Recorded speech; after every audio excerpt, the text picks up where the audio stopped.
My name is Josh Blesnitsky. I'm a senior studying public policy. My name is Xing. I am a junior studying architecture and urban studies. I'm Jeremy. I'm a senior studying urban studies. We're missing two of our other teammates, Claudia and Charlie. Charlie is stuck in traffic. Claudia is still home. But yeah, thank you all so much for venturing out into this dismal Tuesday night to hear about our research. We're super appreciative and excited to share. So the subject that we will be discussing today is the Fair Housing Act in neighborhoods of high student concentration. So a core term that we'll be talking about and discussing in this presentation is the term of studentification. And it's sort of a portmanteau between the word student and gentrification. And Xing will talk more about that further. So this sort of phenomenon came to be because in the past 50 years, student enrollment in American universities has doubled.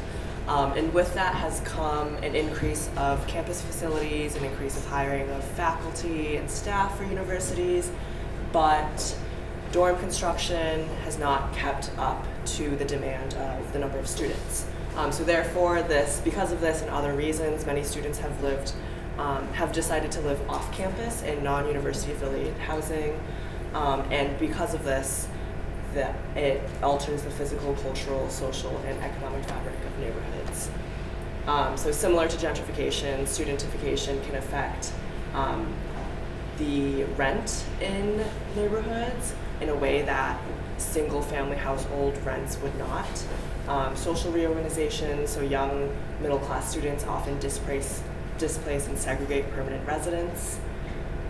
Physical changes in the neighborhood, so conversion of single-family units, for example, into houses that are rented out per room for students, and then as well as cultural shifts. So historically, student-oriented housing has sort of meant just houses off campus that are designated for students to live in. But over time, they've sort of become designated spaces constructed specifically for the purpose of housing students. So a lot of times these places will have luxurious amenities like pool tables and exercise rooms and movie nights to cater to like middle class and upper class students who have their access to their parents' disposable income. Sorry, go to next slide. So why are landlords incentivized to rent to students? Well, for starters, parents are pretty stable financiers of student rent funds. Additionally, because student leases are generally on the shorter side, usually around 1 year, and in some extreme cases 2 years, landlords are able to maximize tenant turnover and thus profitability because they're able to sort of bump up rent every year or every 2 years when the students turn over. Additionally, students paying by the bedroom will bring in much higher rents than families with children occupying bedrooms. And as Josh mentioned, these like amenity perks, lounges, pool rooms, fitness, et cetera, kind of gives landlords an excuse to hike up rent. In some cases, this can lead landlords to discriminate against renters who are not students, thus violating the Fair Housing Act. So the Fair Housing Act was created in 1968 as a component of the Civil Rights Act, and it's meant to protect certain classes of people from housing discrimination on the basis of race, color, religion, national origin, familial status, sex, disability, etc. So these are considered protected classes. In discrimination, it's kind of tricky because it's not always overt. A lot of times discrimination can exist in the form of more implicit discrimination, such as steering, which we'll talk a little more about later. And in terms of the protected classes, the Fair Housing Act has specified federal classes, but each state has its own categories as well. So Rhode Island includes military status victims of domestic violence and is it marital status as well? I'm going to introduce the community organization that we worked with. They're called South Coast Fair Housing, and their mission is to provide to make sure that fair housing practices are happening in Rhode Island and in some parts of Massachusetts.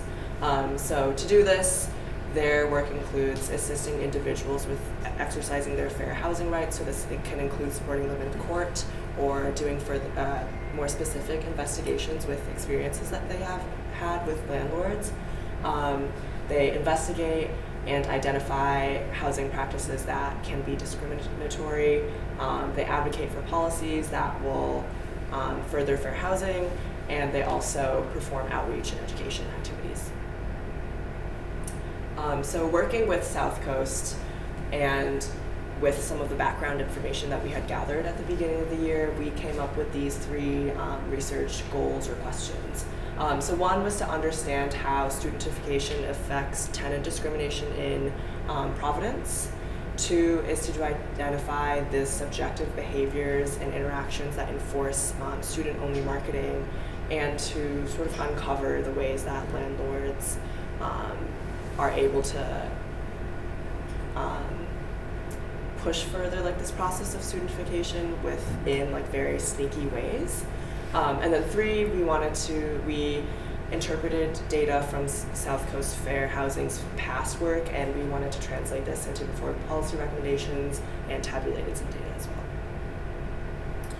So the methods we took to tackle these kind of research goals was, first, we contacted Rhode Island colleges for student population data. We reviewed online housing advertisements targeted towards students to try to identify any sort of patterns or trends in language being used. We extracted and evaluated data from anonymous testing reports already conducted by South Coast Fair Housing. And to sort of bolster their pre-existing work, we conducted our own anonymous testing with South Coast Fair Housing to supplement the pre-existing content. So these are 4 colleges that we contacted in our process. We called these schools and asked them for some data points that they might have, such as number of beds, number of students living off and on campus, sort of their capacity for students living on campus. In the next slide, we'll show some findings. Unfortunately, the contrast isn't very well, but the most important part of this map is the dark purple areas, and that shows the highest density of student population in Providence. This map is from Policy Maps, and we sort of use this to inform which schools we wanted to reach out to. So all the schools that we reached out to are in the high density area, which is that dark purple. These are some of the numbers that we gathered from the institutions, and we sort of laid it out to try to figure out what percentage of Providence renters were students, and then the total population of Providence renters, that number is from the census. So we figured out that there was 5.8% of Providence renters are students. So part of our project was also looking at online advertisements and seeing how landlords and housing providers would advertise towards people in Providence. And we looked at how they were advertising specifically towards students and looking at the sort of language they used to do this. A lot of times they would just talk about the college campuses nearby, which is pretty simple. But also on the right, you can see that the outstanding housing for outstanding students, it's like very overtly aimed towards students. As you can see, we have some sophisticated students living in sophisticated student housing here on the right, as one of the advertisements. She's living comfortably here at the head of the class. And then some other pull quotes. The premier provider of off-campus student housing in Providence. Whether you are a new or graduate student, this location keeps you connected. It's also important to note the pictures that these companies are showing in their advertisements. If you go back 2 slides. So that sort of gives us a good idea of what kind of tenants that these companies are in desire of. So you can see there, they look pretty similar in demographics. We also want to reinforce that students, again, as Oscar said earlier, are not a category that can be specifically singled out for housing. So you're not allowed to create a company that is only meant for student housing, but a lot of companies that we called enforce this, saying only students or only undergraduates are allowed to live in these places, but that is a violation of the Fair Housing Act. Yeah, and yeah. So the next part of our project was doing data analysis from Palred Testing that South Coast had done. So Palred Testing is a method to measure housing discrimination. So in Palred Testing, there are two testers who are assuming the role of potential tenants or like applicants to live in a property. They have equivalent social and economic characteristics, but they only differ in terms of the characteristic that they're being tested for. So there's one control, essentially, and one tester who is part of the protected class that they're testing for. The testers receive training in order to ensure consistency, and then the testers are also unaware of what protected class they're testing for, just to make sure everything is very controlled. Yeah. And then this practice is funded by HUD in some instances, but that's only for the federally protected classes.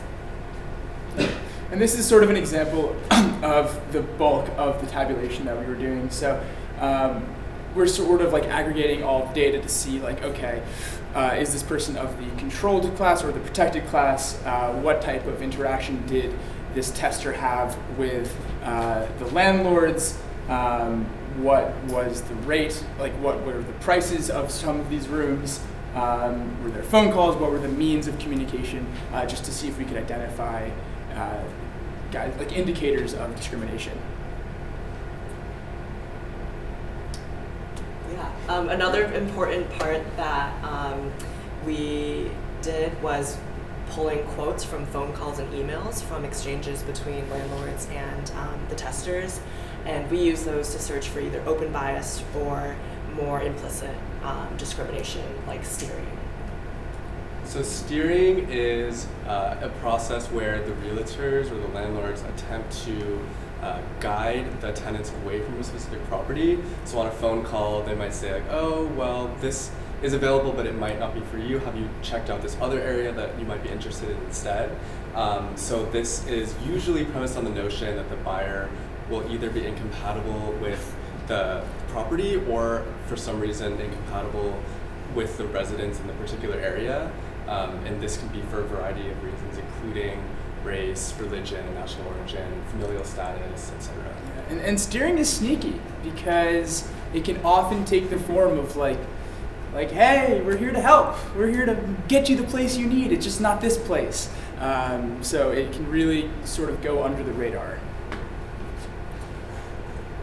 These are some poll quotes that we got.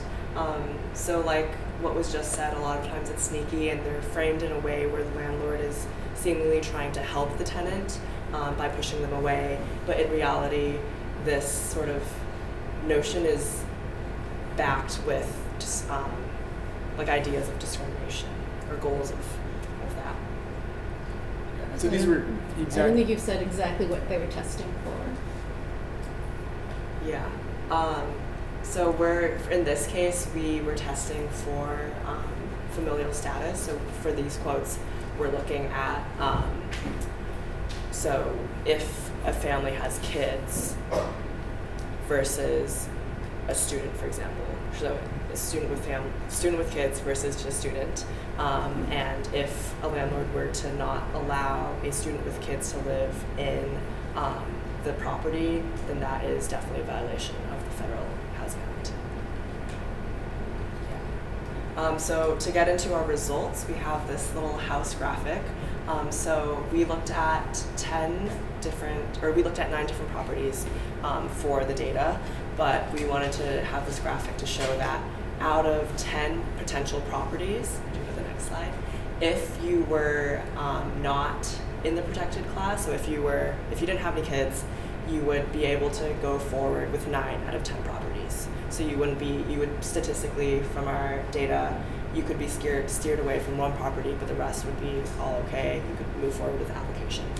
But for the next slide, if you had kids your chances are much lower. You're only able to access 6 out of the 10 potential properties. So in other words, across all of our properties tested, landlords steered away testers in the protected class 45% of the time, versus if you were in the control category. So if you didn't have kids, you were only rejected or steered 11% of the time. And then in 2 out of the 9 properties that we tested, every tester who had kids was explicitly rejected, and every tester in the control category was given the opportunity to continue the process. So even in a sample size this small, you can really see the sort of power that landlords have in making these decisions. And also we found that in any property tested, if the landlord rejected a tester in the protected class, so a tester who had kids, they did it more than once, so a repeat or continual offender in that regard. And it's worth noting that there was no apparent correlation between landlords who violated this act and the property type. So in conclusion, we learned that studentification definitely negatively impacts residential neighborhoods, both in terms of all of the reasons we listed at the beginning of the presentation, but the degree to which it catalyzes discrimination is widely unknown and unacknowledged in terms of both its frequency and its significance for greater housing issues in Providence. Also that these nonprofit housing advocacy organizations do very, very important work for individuals experiencing discrimination, but their work is definitely not recognized enough at a greater systemic scale. A lot of these organizations are at a local level. And a lot of times too, it's difficult because these organizations, in testing specifically, they're not really supposed to bring awareness about what the testing is, because if they advertise and try to fund by saying, oh, we're doing this testing publicly, it'll get the landlord's attention, so it kind of defeats the purpose of doing the testing in the first place, because it's supposed to be anonymous, and obviously the landlords are not supposed to know that they're doing testing.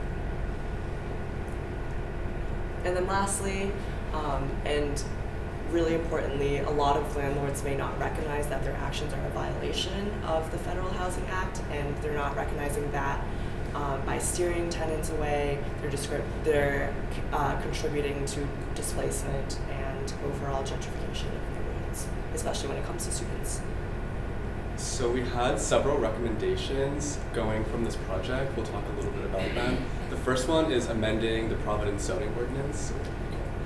So the Providence zoning ordinance, so basically in educational institutions like Brown and RISD and J. Walter Johnson Wales have to create an institutional master plan and submit that every 5 years to the city planning committee. And this includes a variety of where they plan to construct for the future. But we think that it's really important that they start to track the total number of beds available on campus, the students living on campus, the students who live off campus, and are registered as commuter students. This is really important because this kind of information will help, if it were to be submitted annually, it would really help the city to understand how students moving into these neighborhoods is going to affect gentrification.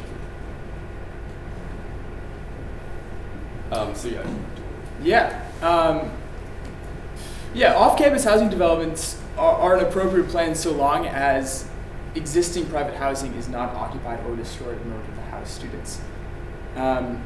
We also think, as a recommendation, that colleges or universities must present the increase in student renter population to the community, and in doing so must also seek input and feedback from neighborhood organizers and officials from the areas impacted by the student influx. So create a little bit more of a dialogue here instead of kind of this unfair sort of monodirectional,